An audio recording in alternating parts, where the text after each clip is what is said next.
ایک شخص کو اتنا جاہل ہے خلیفہ بن کر اس کو نماز کے عام مسائل نہیں آتے ہیں، نماز جب پڑھنا نہیں آتا تو اس کا فعل سب مسلمین کے لیے کیسے حجت بن سکتا ہے؟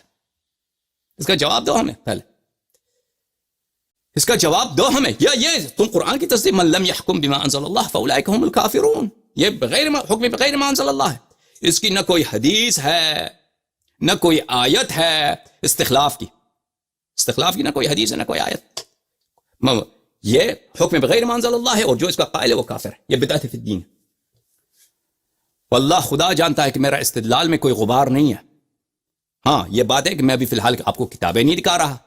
جو لوگ یہ باتیں نہیں جانتے وہ سمجھتے ہیں کہ شاید میں کوئی ہڑبڑ کر رہا ہوں، یہ ان کی کتابوں میں حدیث یہ صحیح حدیث نہیں ہے. تو آپ انتظار کیجئے، وہ ہم آپ کو دکھائیں گے. ہم آپ کو دکھائیں گے. تیسرا رکن ان کے مسئلہ امامت کا، تیسرا رکن ان کے مسئلہ امامت کیا ہے؟ خلافت.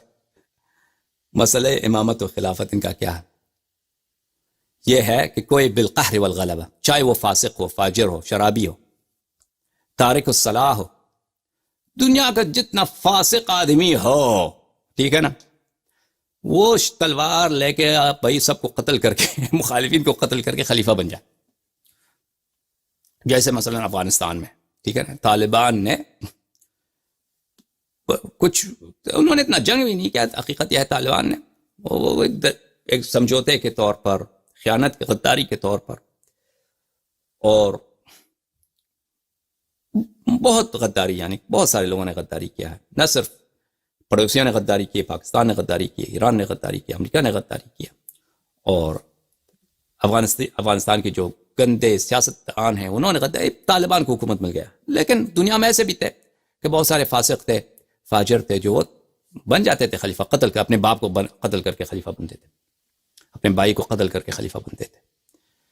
یا کسی شہر کو بالکل جیسے بنی عباس آئے، بہت بڑا لشکر لے کے آئے خراسان سے، پورے شام والوں کو انہوں نے قتل کیا. بنی امیہ کا پورا انہوں نے تار و مار کر دیا، سب کو تباہ نیست و نابود کر دیا، خلیفہ بن گئے. تو جتنا کوئی فاسق ہو، فاجر ہو، وہ تو شرعن اس کی طاعت واجب ہے. شرعن اس کی طاعت، وہ واقعا شرعی خلیفہ بن جاتا ہے. اس کی حدیث دکھاؤ ہمیں، اس کی روایت ہمیں دکھاؤ.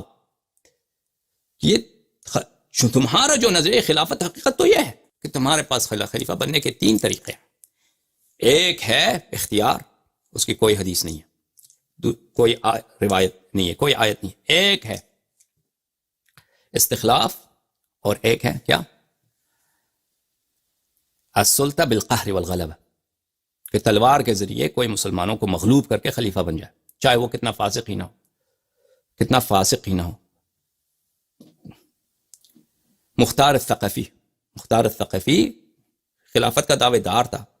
جماعت مخالفین نے ادعا کیا ہے کہ وہ نبوت کا مدعی تھا. یعنی ہم نہیں کہتے کہ وہ ہمارے نزدیک جو ہے مختار شیعہ نہیں تھا، اس نے کام بڑے اچھے کیے. اس طرح نہیں ہے کہ کوئی شیعہ نہ ہو کہ وہ اچھا کام نہیں کر سکتا، غیر شیعہ بھی اچھا کام کر سکتا. اس نے اپنے سیاست کے بنا پر یا جو بھی طریقہ کار تھا، اس نے امام حسین علیہ السلام کے قاتلین کو اس نے جہنم حاصل کیا. بہت اچھا کام کیا، یہ بہت اچھا کام کیا، اور اس کی وجہ سے امام حسین علیہ السلام اس کو جنت میں بھی داخل کر دیں گے. روایت ہے ہمارے پاس، وہ شیعہ نہ ہو کر بھی جنت جائے گا اسی کام کی وجہ سے.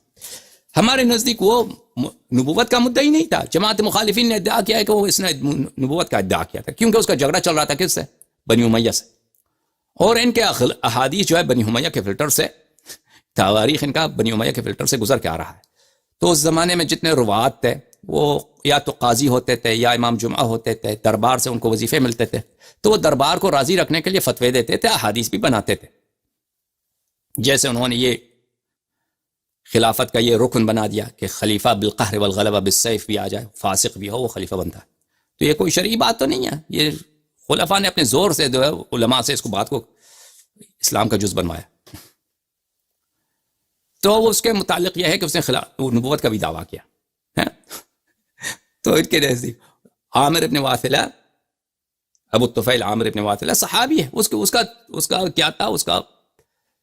اس کا کمانڈر تھا، وہ کمانڈر بھی تھا، اس کا تلوار بھی، اس کا سپہ سالار بھی تھا، اس کے پیچھے نماز بھی پڑھتا تھا. عبداللہ ابن عمر کئی صحابہ نے اس کے پیچھے نماز بھی پڑھے. وہی شخص وہی شخص جو کیا ہے، جو یعنی فسق، یہ حد دیکھیں کہ بالکل فسق نہیں ہے، کفر ہے جو نبوت کا ادعا کرے. یعنی خلیفہ یہ بھی ہو سکتا ہے اتنا فاسق فاجر کہ وہ کفر کی حد تک. میں نہیں کہتا کہ یہ کہتے ہیں کہ کافر بھی خلیفہ بن سکتا ہے، نہیں کہتا، لیکن تواریخ میں یہ بھی ملتا ہے کہ ایسے لوگوں کو بھی انہوں نے خلیفے کے طور پہ قبول کیا ہے کہ ان کی یہ حالت تھی فسق و فجور. تو اچھا عزیزو، تو یہ ان کے نظریہ خلافت ہے میرے عزیزو، سراسر الحاد، سراسر. یعنی انسان اگر کوئی کافر بھی سن لے نا، کوئی جو مسلمان نہ ہو، ہندو بھی ہو، تو وہ کہے گا کہ یہ باتیں جو ہیں نا یہ بالکل غلط باتیں، یہ بالکل من گڑت باتیں ہیں، کہ یہ سیاست نے جو بھی اسلام کے ساتھ کھیل کھیلا ہے، یعنی جو سلاطین کا، جو خلفاء کا، بادشاہوں کا جو مسالے ہیں، وہ دین کے حصے بنتے چلے گئے ہیں، دین کے حصے، وہ سب انسان کو دور سے نظر آتا ہے میرے عزیزوں. تو ان کا نظریہ امامت جو ہے سراسر اس طرح ہے. اچھا میرے عزیزوں، اب میں 1 گھنٹے بات کر چکا ہوں، 1 گھنٹے بات کر چکا ہوں. میں آپ کو دکھانا چاہتا ہوں اپنی باتوں کے لیے آسانی اور اپنی باتوں کے لیے جو ثبوت ہے میرے پاس، کہ نظریہ امامت ان کا یہی ہے جو میں نے کہا ہے. لیکن میں ابھی اگر شروع کر دوں تو اس کام میں مجھے 1 گھنٹے لگے گا. جو باتیں میں نے خارج سے کہی ہیں، کتاب دکھائے بغیر میں نے آپ کو بتایا ان کے نظریہ امامت کے متعلق، یہ مجھے 1 گھنٹہ لگے گا بیان کرتے ہوئے، کتاب دکھا کر، وہ بھی میں تیزی کے ساتھ دکھاؤں، کیونکہ اس میں نے بہت سارے باتیں کہی ہیں. تو ان کے دلائل دکھانے کے لیے مجھے ٹائم لگے گا میرے عزیزوں. تو ابھی میں وہ کام نہیں کرنا چاہتا، تو وہ اگلے جلسے کے لیے، اگلے حلقے کے لیے میں اس کو ملتوی کرنا چاہتا ہوں. اس بات کو کہ میں آپ کو اپنے باتوں کے دلائل دکھاؤں. اس کی وجہ یہ ہے کہ ٹائم لگے گا، میں نہیں چاہتا کہ میں مزید 1 گھنٹہ تقریر کروں. اب بھی مجھے تھکاوٹ کا احساس ہو رہا ہے. انسان بات کرتا ہے تو بدن میں تکن بھی آ جاتا ہے. تو عزیزو، اسی مقدار پہ ابھی اس مقدار میں اکتفا کرتے ہیں. تو میرا گفتگو کا سلسلہ، میں چاہتا تھا کہ اس محمد علی مرزا کے جواب میں صرف ایک ہی تقریر کر دوں، جواب دوں، لیکن بات سے بات نکل گئی میرے عزیزوں، کہ میں نے جو نظریہ امامت ان کا بیان کرنا شروع کر دیا تو اس میں کافی ٹائم لگا. تو اب ثابت ہوا کہ مجھے نظریہ امامت کے دفاع کے لیے 1 سے زیادہ تقریر کرنے کی ضرورت ہوگی. تو پہلے تو میں ان کے نظریہ امامت بتاؤں گا، کہ ان کے نزدیک ثابت بھی کروں گا کہ ان کا نظریہ امامت واقعاً بہت ہی گھٹیا ہے، سراسر کفر و الحاد ہے. جماعت عمریہ کا جو عقیدہ امامت و خلافت ہے، سراسر کفر و الحاد ہے. یہ بتاؤں، ثابت کروں گا. پھر انشاءاللہ تبارک و تعالی وہ بچے گانا باتیں، وہ پاگل پانی باتیں جو مولوی اسحاق نے کہا ہے، تعجب، اس کے تعجبات کا جواب دے دیں کہ نبی کریم صلی اللہ علیہ وآلہ وسلم کے بعد کیسے ہو سکتا ہے کہ ہم کسی شخص پہ ایمان لانا واجب ہو. بھائی ہم بتائیں گے آپ کو، ہم بتائیں گے آپ کو، آپ ہی کے کتب سے ثابت کریں گے، قرآن سے ثابت کریں گے، ٹھیک ہے. نبی کریم صلی اللہ علیہ وآلہ وسلم کے بعد کیسے ہو سکتا ہے کہ کسی کو ملائکہ سے بات ہو جائے؟ یہ کیا ہے؟ ختم نبوت کے منافی ہے. نہیں، ختم نبوت کے منافی نہیں. آپ کو اپنے عقائد کا نہیں معلوم، آپ کو اپنے کتب کا نہیں معلوم. مولوی اسحاق شیعوں کے ضد میں آ کر آپ جو ہے نا، آپ ایک مطالعہ ہے آپ کا، لیکن جب آپ شیعوں کے ضد میں آ جاتے ہیں آپ بھول جاتے ہیں اپنے کتب کو.